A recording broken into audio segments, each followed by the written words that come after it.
According to the NEEP, over 70% of middle school and high school students struggle with reading comprehension. They also found in their studies that only 3 to 5% can read something and think critically or understand it at a deeper level.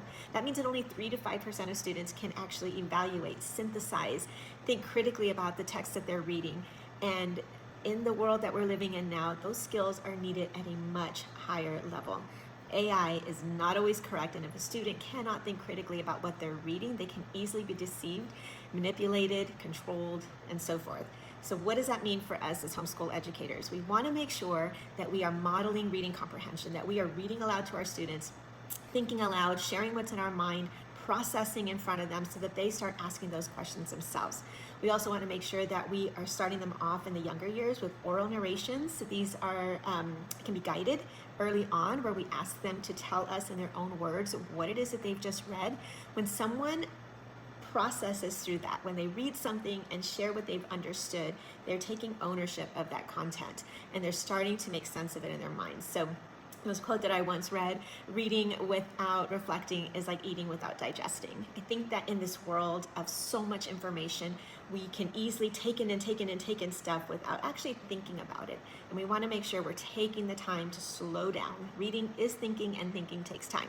So it's better to read a little bit less with your child and process and discuss it together than to read 5 books in that same time and not even go past the surface level. So modeling, asking guided questions orally, and then getting to the point where they can orally talk about these books by themselves, tell you what happened first, what happened next, what they think about it, what are the lessons in the book, what is the message behind it. Focusing on the message is key. Everything gives off a message, every song, every video that they watch, every book that they read. And so you want to practice helping them identify the message and things. And then later on also evaluate those messages. Are they accurate? Are they grounded in biblical truth? What worldview is being presented? And those are things that come later. After oral narrations, then you have your written narrations. So again, this will allow them to process those ideas even further. The act of writing actually helps them go deeper in their understanding. So taking the time to write their narrations is important. Again, if they've had plenty of practice in the younger years with oral narrations, then those will come a lot more easily in the long run. So have them write narrations for books that they're reading, Bible verses that they're studying, history, science, all of it. The more that they write, the more that they'll be able to think more clearly.